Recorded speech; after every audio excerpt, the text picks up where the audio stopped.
This hearing is now in session and is being recorded. My name is Laura Hart and I am the hearing officer. Today is April 18th, 2024, and the time is 7:10 p.m. Purpose of this hearing is to provide an opportunity for public comment on proposed rules in OAR Chapter 690, Divisions 8, 9, 300, and 410.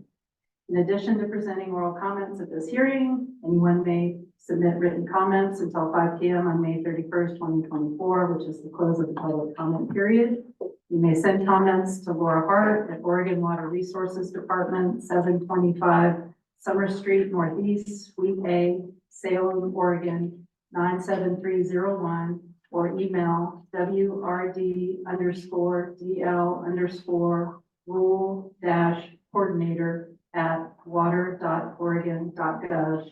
And again, that information is on the back of this frequently asked questions lead to. Comments received after 5 p.m. on May 31st, 2024 will not be reviewed or considered by the agency unless the agency decides to extend the public comment period for everyone. The department will not respond to questions during this hearing. After the close of the public comment period, departmental personnel will prepare a staff report which will be available from the department. Okay, so what I'm going to do is I'm going to call people in the order that they've signed up here. And I ask that when I call your name, you come and you sit up here in front of the microphone. And this little owl camera here will pick up and record your comments for the recording. That'll also enable folks to hear you if you can speak into the microphone. So first up, I have Donna Beveridge.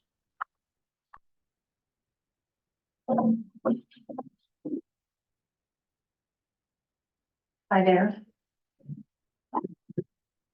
Donna Beveridge, County Commissioner, Union County, and also the convener of the Upper Grand Ronde River Watershed Place-Based Water Planning Group.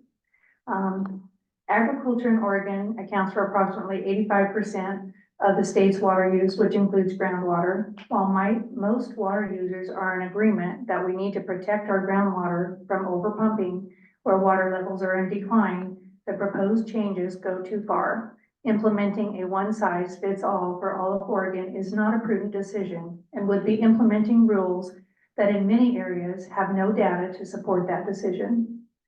These rules will stunt economic growth in our cities as well as hurt those in agriculture that feed us and care about abundant and clean water. OWRD could resolve this problem by making sure that the water allocation decisions are made only after the necessary data is collected to back up those decisions. I do like the objective on page 13 that states that updating the groundwater allocation to be more protective of existing water right holders. And on page 14, the comment meets additional commission standards and rules is very vague and could change from year to year, and that scares me. Upper Grand Ronde Planning Group included in our implementation plan, and I'm going to read verbatim what we talked about. There is significant uncertainty with groundwater supply. At this time, the Upper Grand Ronde lacks sufficient groundwater monitoring wells, long-term trend data, pumping and use data, and data regarding the surface water interactions. All of these are needed to inform strategic groundwater resource planning and management. And earlier in the comments, he said that you guys were not using data from wells that were next to reservoirs because those aren't declining. And I'm just wondering why wouldn't you be using that? That just shows that storage does help to keep the water levels up. And lastly, this public meeting was advertised, but mostly without a time and a place. Thank goodness a local farmer did some investigating to help us find out when and where. And then again, one size does not fit all in the state water rulemaking. Thank you. Thank you. Okay, next up, I have Rodney Case. And again, if you can, please introduce yourself, including your affiliation.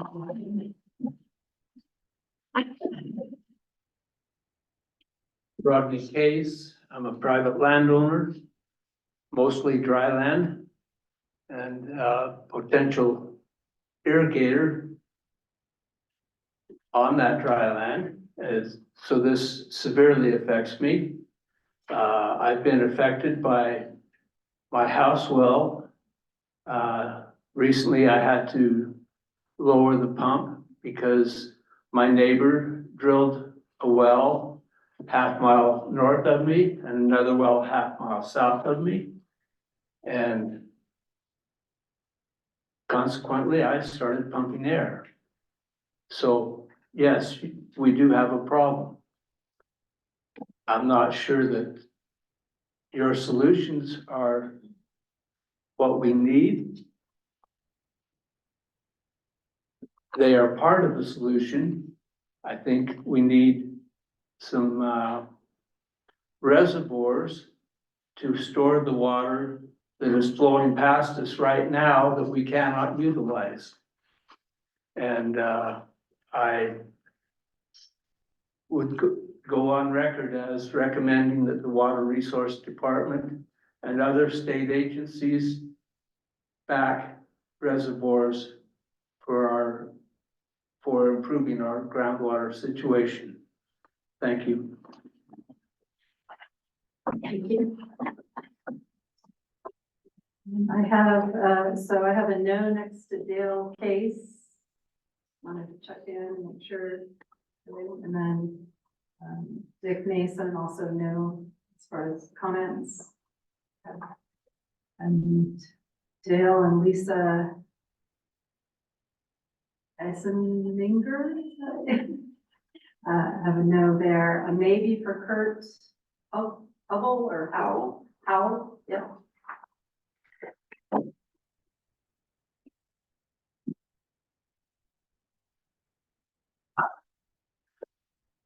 Yeah, I'm Kurt Howell. I'm a local landowner and businessman in the agriculture community. And I would hardly agree with the previous testimony by Commissioner Beveridge and Rodney Case that storage is a key part of having groundwater availability.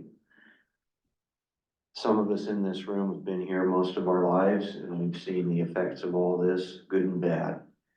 And I would recommend highly that OWRD be an advocate for more storage, whether it's in this basin or others, if we want to improve the whole water situation in the state. As an example, removal of dams in Klamath County has been a complete disaster. And where OWRD is involved in that, I don't really know, but it should have been. It's done nothing but destroy livelihoods and fish runs, and that's not the right direction. So to sum it up, we just need storage, and proper management of it. So that's about all I have. Thank you. Thank you. Then, let's see. Got a couple of folks who signed up but did not indicate yes or no on comments. So Austin, sorry, I cannot read the last name, Arnoldus, maybe, perhaps. And Cameron Wood. If either of you are present and wish to provide comments. Okay. Brent Barr, that was a no on that one as well. Chris Marks. And again, if you can introduce yourself along with your affiliation.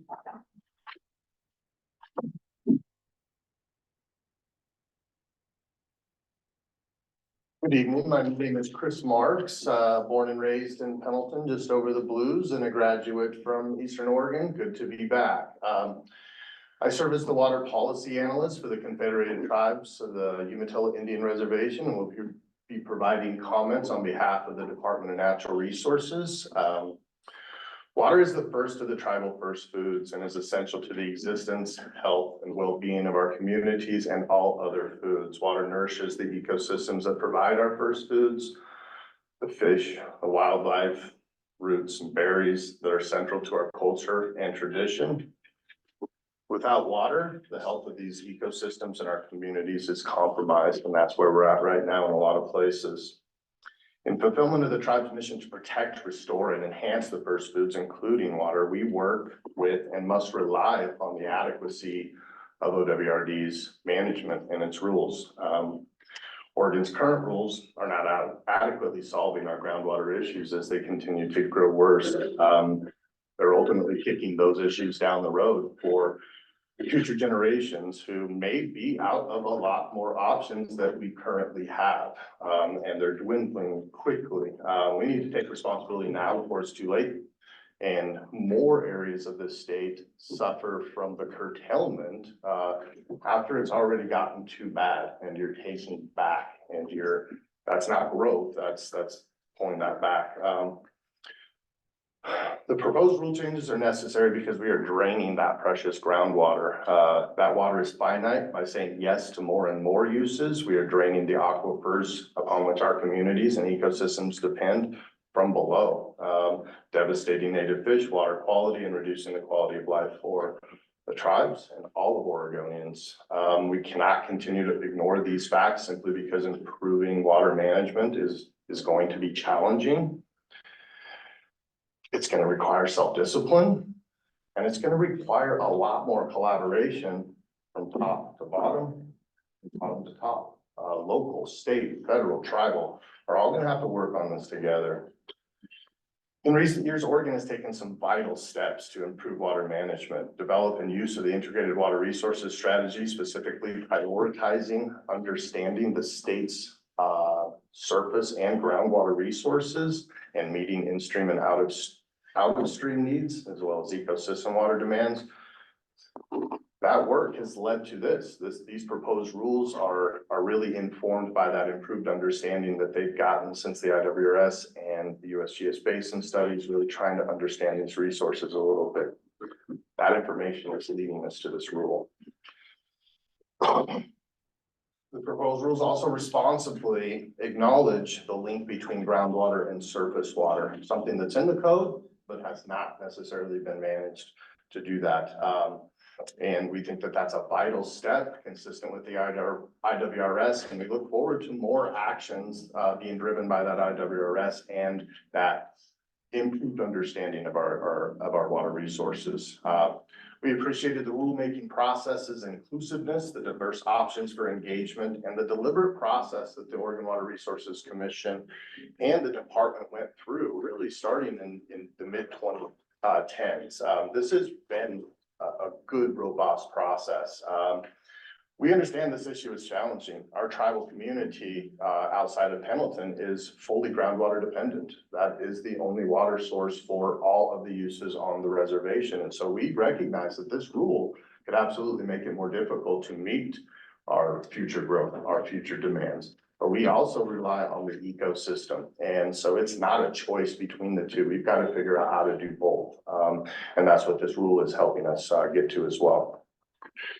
We're encouraged by examples like the city of Walla Walla. We work with in the Walla Walla Basin a lot, where they have been meeting growth demands through conservation and management efforts. Use has gone down during the last 10 years of growth through water metering, through leaky pipes. And so there are options, but they recognize that they will not be able to meet that demand forever through those types of things. And so they're also investing big time in aquifer storage and recovery. Storage has come up many, many times. It doesn't have to be all above ground, it can be below ground as well. And so that is another option that I think that we'll have to look for in the future. So support the proposed rules. We support the commission adopting those. I want to thank the department, the volunteers of the Rules Advisory Committee, and all others involved to make this a robust, diverse, and I think a very productive process. Thanks for the opportunity to comment in support of these rules. Thanks. Thank you. Next, I've got Kelly Warren.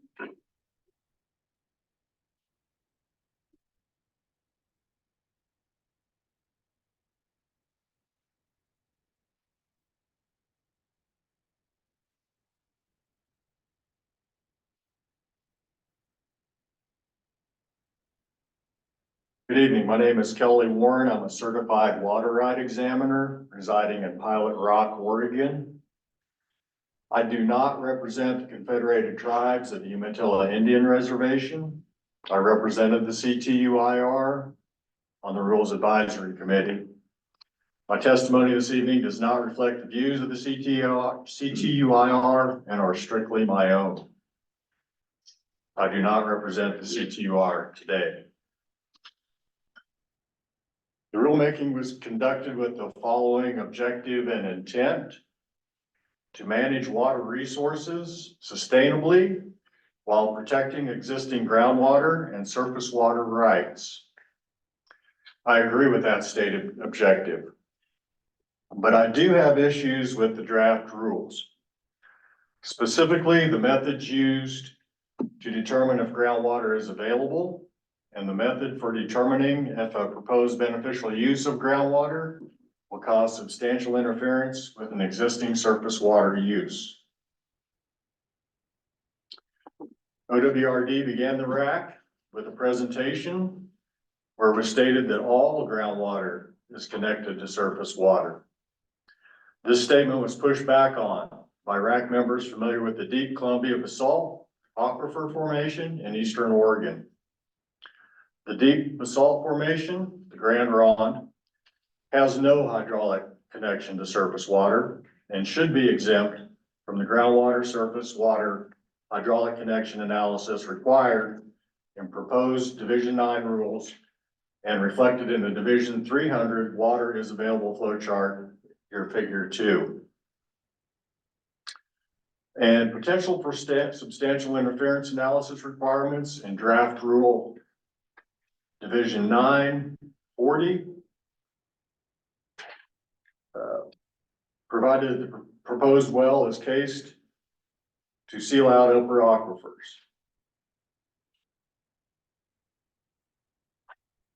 I also want to express my concern that the best science is not being used to determine surface water availability as outlined in Division 400.